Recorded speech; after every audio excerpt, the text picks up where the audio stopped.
is group 2, and Monica to Rika is group 3. So I need only one representative each group to come in front and face it here your letters na yung report. So kanina group 1, group 2, and group 3. Okay, we now start.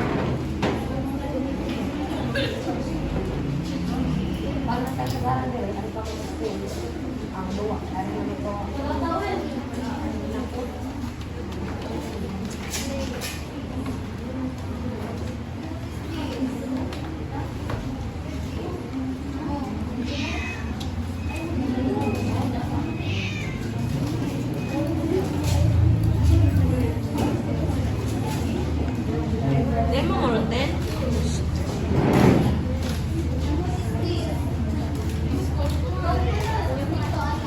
How about for the group 3?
Pati rin ang pagkira.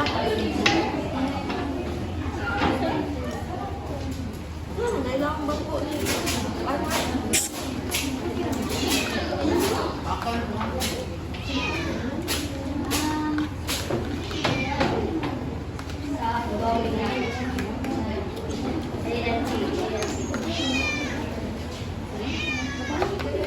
Okay, group 1 is done. How about the group 2, group 3? We're done also, teacher.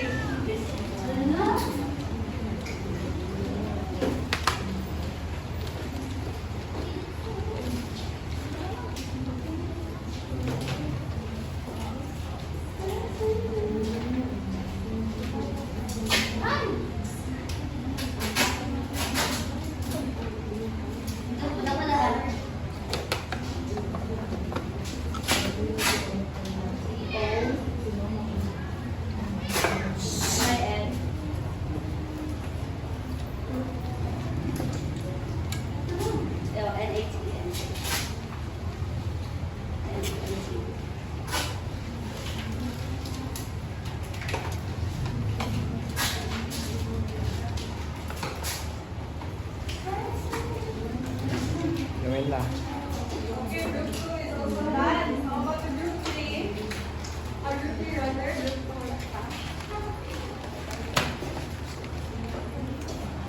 Karen. Asa Karen dyan?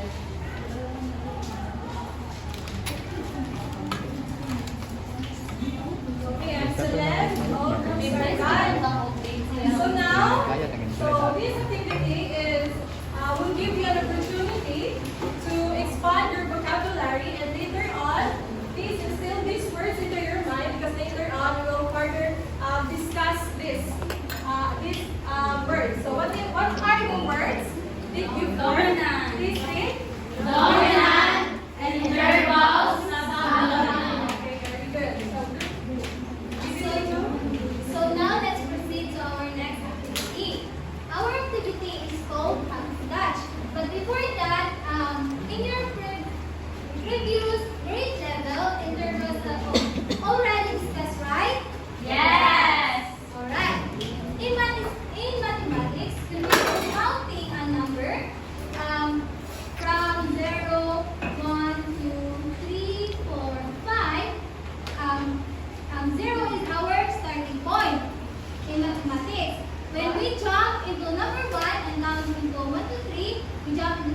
And the number one, our number one is served as our number one. But in music, when we counting or jumping, our starting point is served as our number one. Yes? Yes. Alright, so you already know what is the interval. So now let's proceed to our activity. I will call on 3 random students to do the activity. Marmel, Ate Marmel, Ate Holly, and Ate Nicole.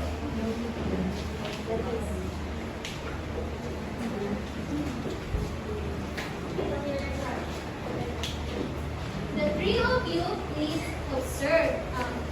Let Teacher March to demonstrate. So, Teacher March, from letter C, count 1 to 5. 1, 2, 3, 4, 5. And what letter do you step on? G. And what is the subsyllable of letter G?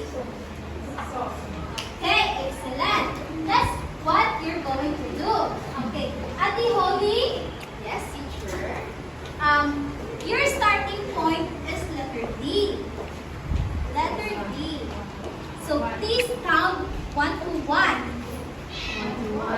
1. Ate Marmel. Please come here. From letter D, count 1 to 3. 1, 2, 3. And what letter do you step on? F. And what is the subsyllable of F?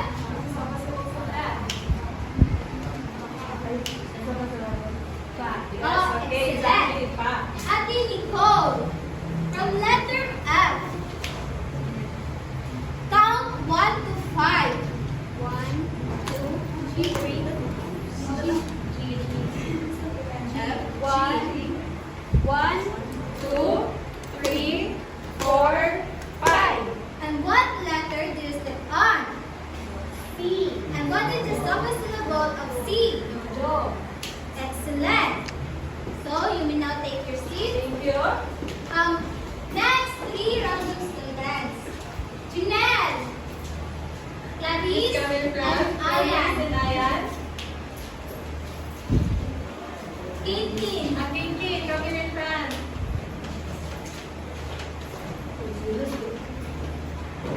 It's okay.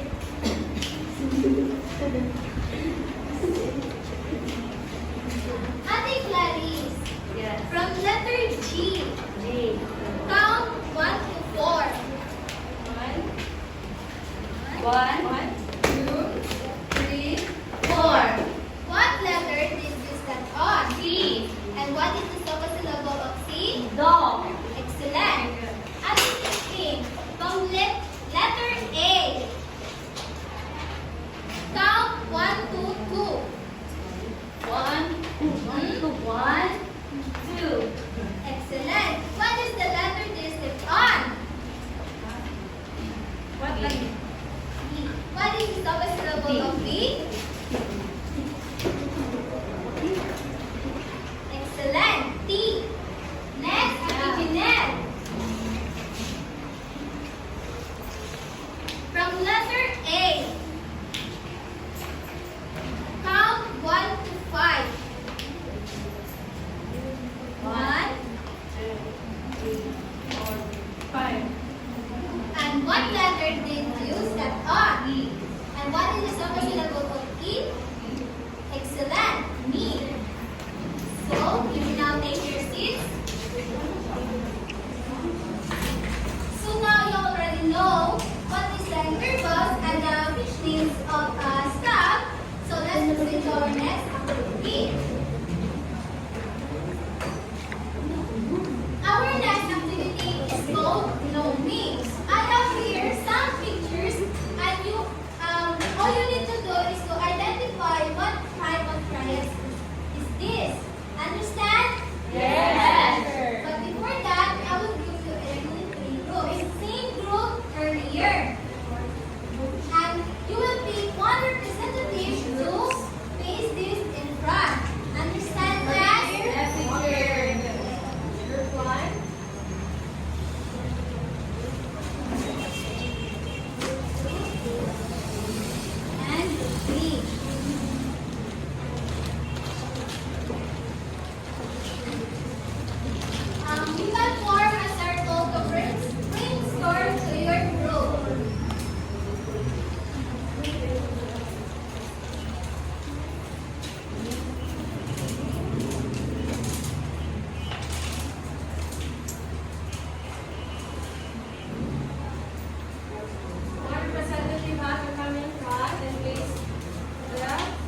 the name of that triad? Yeah, number 5. Dominant. Yes, Okay, dominant. Excellent. Group 2. Subdominant teacher. Okay, excellent. Group 3. Tonic. Okay, excellent. Okay, so these major triads we'll discuss later on with Teacher Daniela. So do you have any idea? Do you have any idea our topic for today? Yes, sir. What? Triads? Harmony. What else? Well, harmony. Yes, it's harmony. So our topic for today is all about harmony.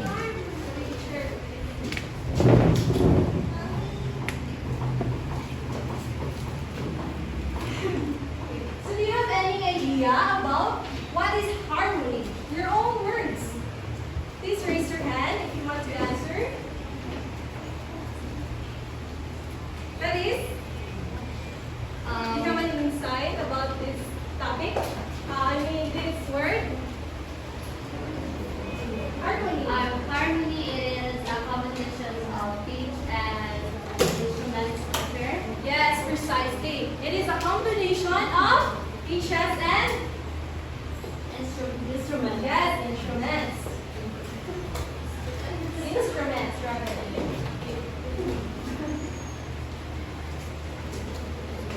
Wait.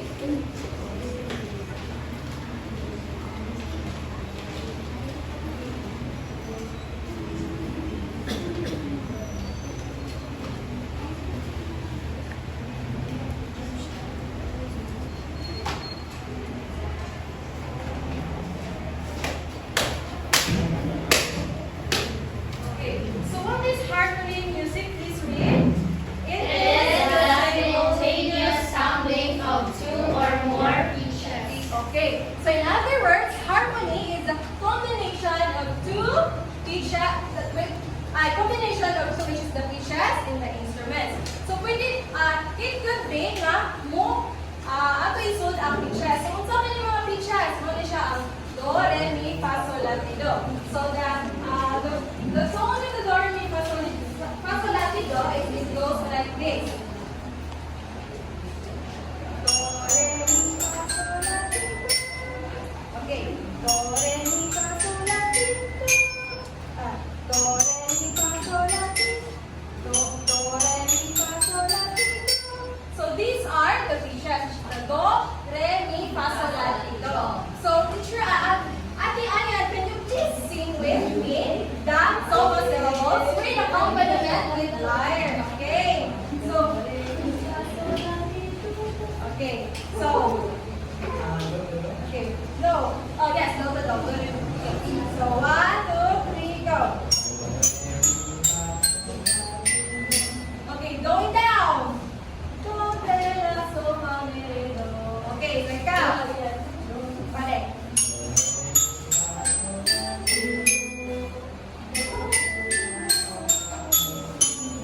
Okay, very good, Ate Ayan. So now, let's move on to our second topic, which is the intervals. So intervals is the distance in pitch between any two notes. So there are two kinds of intervals, which are the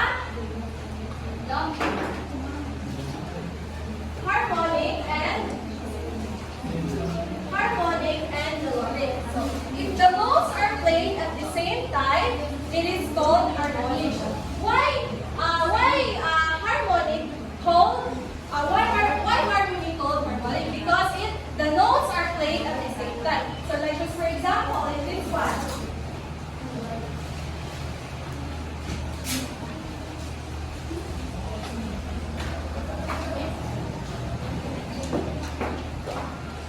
Okay, so if I am going to okay, so if I am going to put the pitch names here, okay.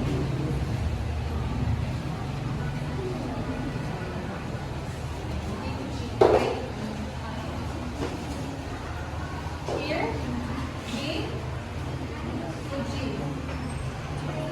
So the intervals or the positions of the pitch thing. So it looks like this. 1, 2, 3. So the harmonic is in vernacular kay ang pag. Kung saan ang harmonic? Ang pag-dungan-dungan. So dapat magdungan siya para tawagon na to siya ang harmonic. When we say harmonic, so dunganan na siya ang duha ka pitches. This is the bass C. Okay, so ato dunganon ang pitch name nga B of G. Then, tell me yung sign na observe ninyo sa paggamit na to sa live. So what can you observe? 2 pitches. Okay, so mga na, nagitawag siya harmonic. So if they are playing one after the other, the interval is melodic. So in vernacular kay, sunod-sunod siya, dili siya magkadungan. So for example, kaning You Are My Sunshine. So nagsunod-sunod siya. Like just for the harmonic kay, duha ka pitches with ang gamiton. Okay, let's move on to the major triads. Teacher Daniela.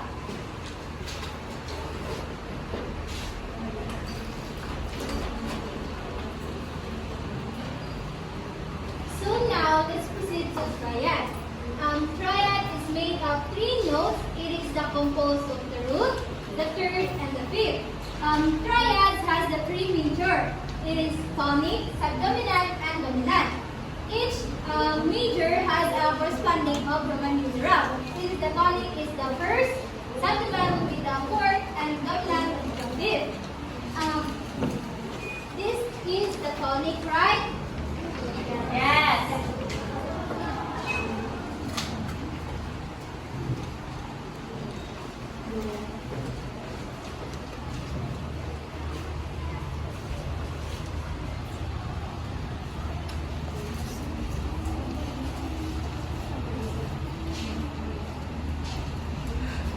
So as you can see, tonic is like this.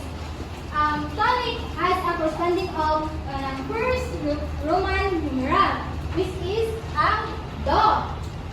When we say we have the root. So we need to find the third and the fifth. So from do, we need to count 1, 2, 3 to find the third. So from do, 1, 2, 3. So this will be our third. The D. So let's find the fifth. From do again, let's count 1 to 5. 1, 2, 3, 4, 5. So what will be our fifth? So. Tonic is also called as a C major chords. Next is subdominant. Subdominant has a corresponding of fourth Roman numeral. We need to count from do. We need to count 1 to 4 from do. 1, 2, 3, 4. So our root is fa.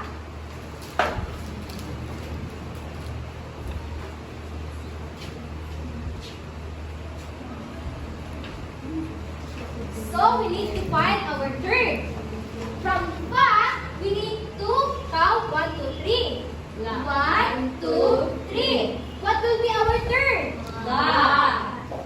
La. And we need to find again our fifth. From fa again, we need to count 1 to 5. 1, 2, 3, 4, 5. What will be our fifth? Do. Do. So subdominant has fa, la, do. Next is dominant, which is the fifth, has a corresponding of fifth Roman numeral. From do, we need to count 1 to 5. 1, 2, 3, 4, 5. So, what is our first root? So.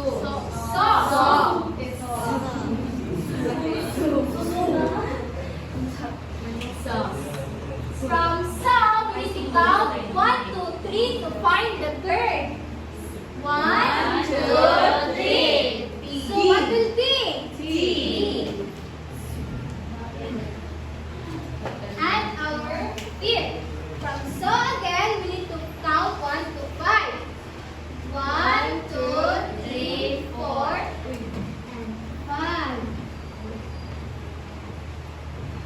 What will be our fifth? Red. Red. Red. So dominant has so, a, red.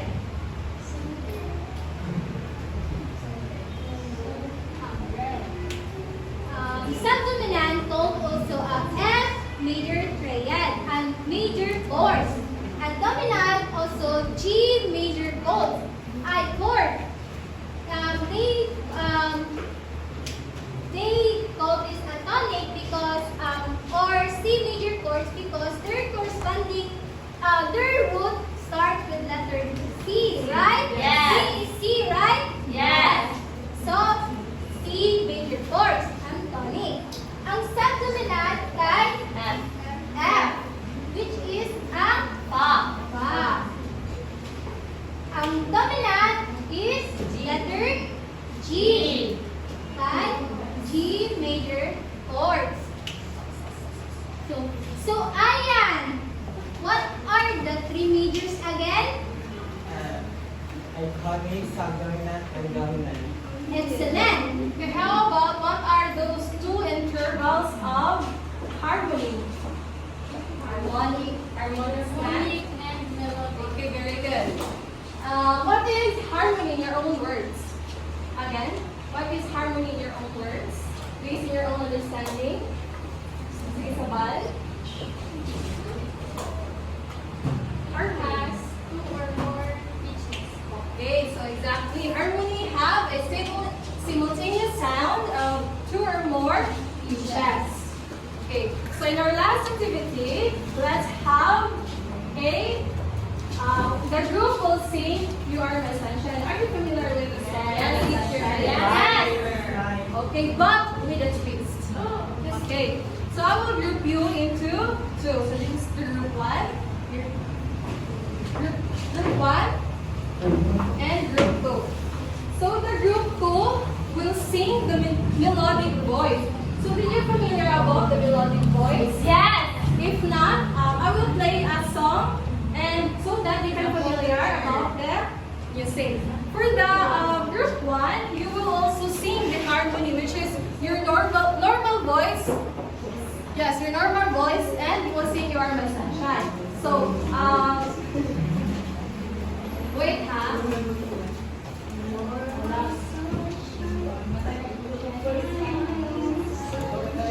Wait a minute. Teacher, can you listen? Yes, wait. Okay. Group 2, please listen because you are in the melodic voice. So, ilanin yung tingog. My only sunshine, you make me happy when skies are gray. You never know, dear, how much I love you.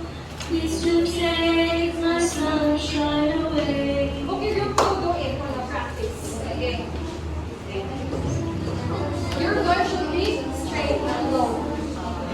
Okay, go. Okay. My sunshine, my only sunshine, you make me happy when skies are gray. You'll never know, dear, how much I love you. Please don't take my sunshine away. Okay, nakuha ba? Did you get it? Okay, very good. Okay, so this is the final tone of harmonic and melodic way. My sunshine, my only sunshine, you make me happy when skies are gray. So now, Shaka. Yes, but your voice should be in higher. Sila low, sila and you are the higher.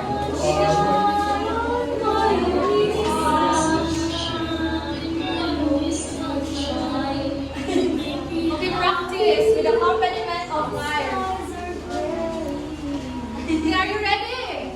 Yes! Ready? I am ready. Okay, so let's practice first about song You Are My Sunshine. Okay, you are my sunshine, my only sunshine.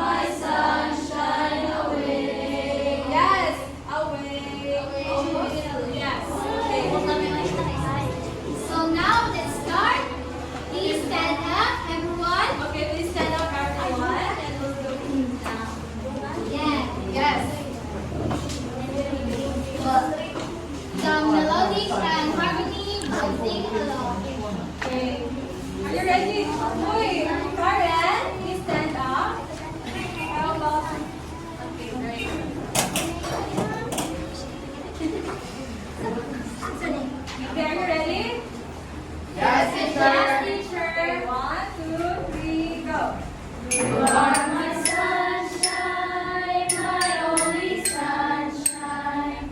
You make me happy when skies are gray. You never know, dear, how much I love you. Please don't take my sunshine away. Okay, one more time. Ang melodic, pwede magumunggan. So your voice should be low and for the group band is higher. My only sunshine, you make me happy. When skies are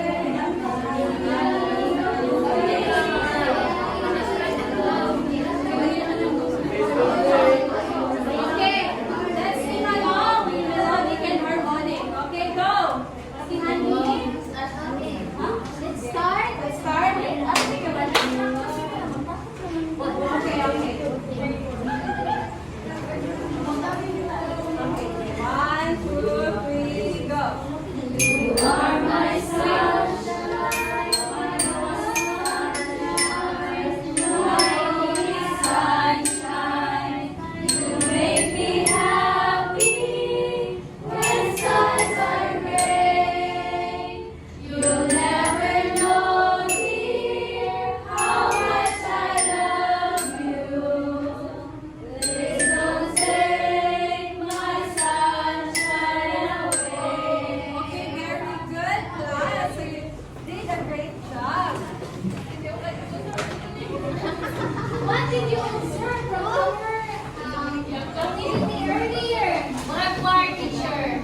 Yes, so that is the purpose of harmony. It is simultaneous sounding of two, which is the melodic and harmonic. So as you can observe, Nona, we have an accompaniment with Gar and you sing with your dishes or voice.